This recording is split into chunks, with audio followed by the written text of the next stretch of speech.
Okay, this is 101, week 5, part 3. Um, okay, so it's the next part that I'm going to be zipping through because I'm not going to deal with it.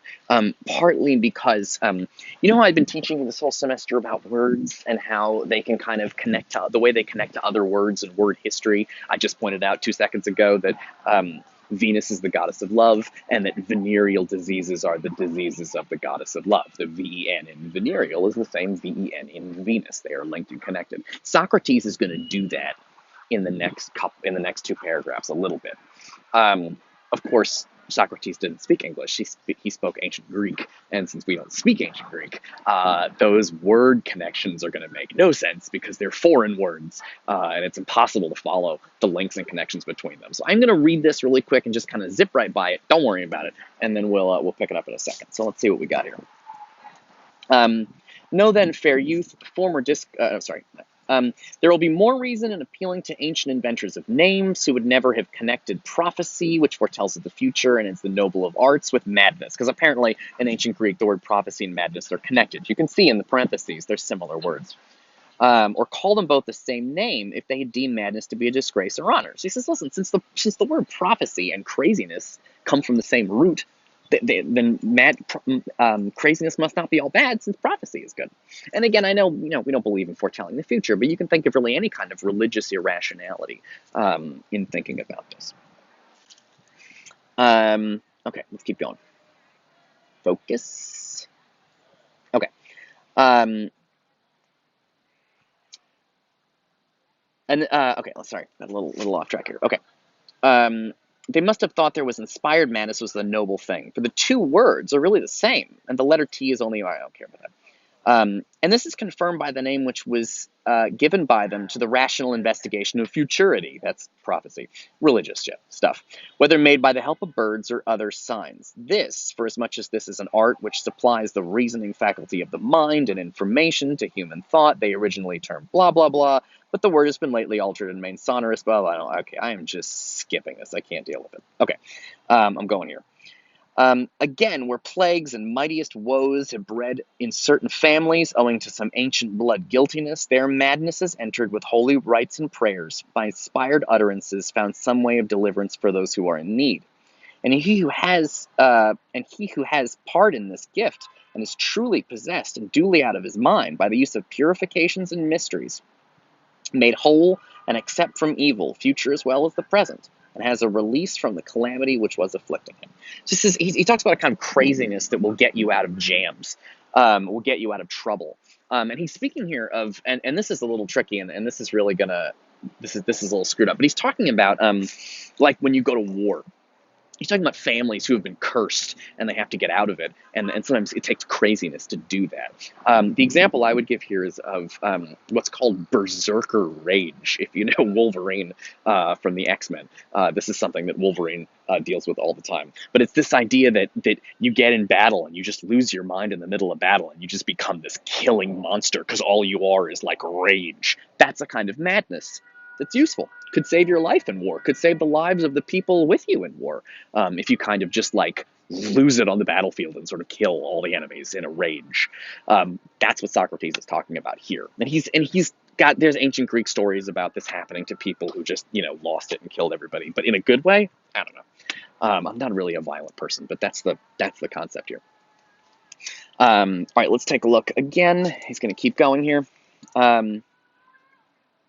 Okay. The third is the kind of madness of those who are possessed by the Muses. The Muses are the goddesses who inspire art, which, taking hold of a delicate and virgin soul, and their inspiring a frenzy, awakens lyrical and all other numbers. Numbers here is being used in a weird way. It means poetry. With those adorning the myriad actions of ancient heroes for the instruction of posterity. But he who, having no touch of the Muses' madness in his soul, comes to the door and thinks that he will get into the temple by the help of art. He, I say, and his poetry are not admitted, and the sane man disappears and is nowhere when he enters into rivalry with the madman. So this is an easy one. Everybody knows this one. It's that artists, people who make art, people who make paintings, people who make music, people who write novels, ask them where their ideas come from, and they're often like, I don't know. people who write stories will often feel like the characters just do what they want to do. And they're like, so a person will have a plan to write a short story where the character kills themselves. And then at the end, they're like, I changed my mind. The character lives. And sometimes they'll be like, I felt like the character wanted to live and they didn't want to die. And so they didn't. It's like, well, wait a minute. You made up the story. You can make anything you want happen. But if you ask them, they feel like the story's kind of writing itself after a while. Poetry is a little bit like that. Music, sometimes people will come up with a really good song and they're like, how'd you do that? And the person's like, I don't know. I just wrote it and it came out like that. They can't explain it.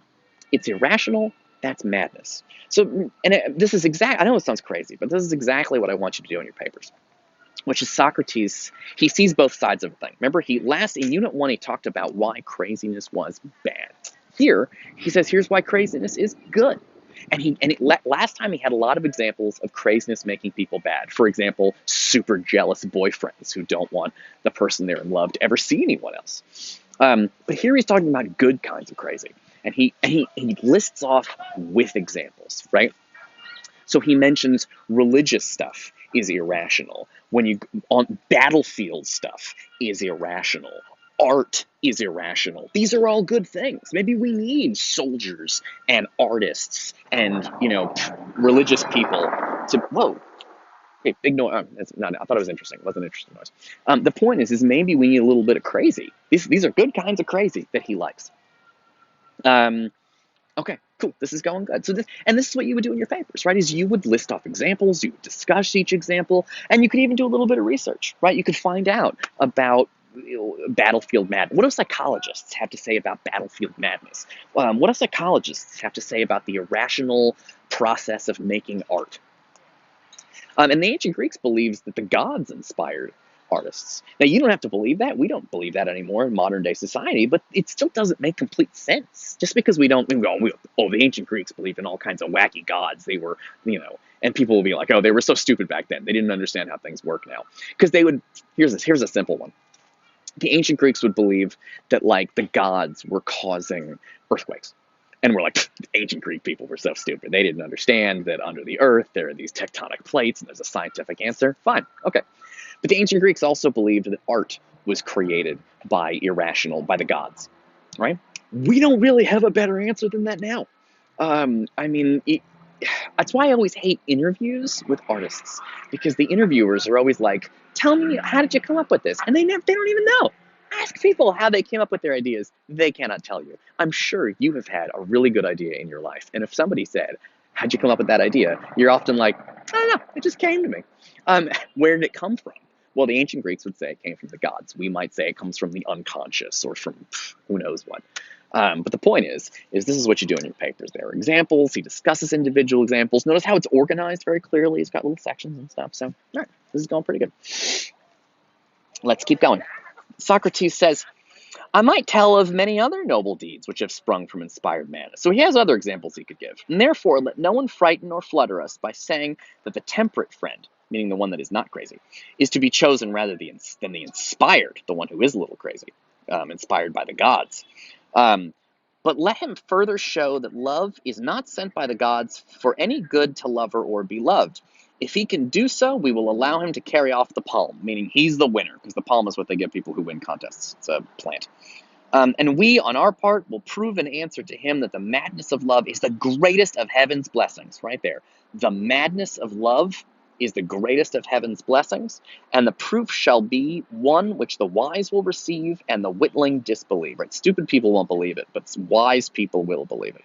But first of all, let us view the affections and actions of the soul, divine and human, to try to ascertain the truth about them, and try to figure out the truth. The beginning of our proof is as follows. And so now Socrates is really properly beginning his speech.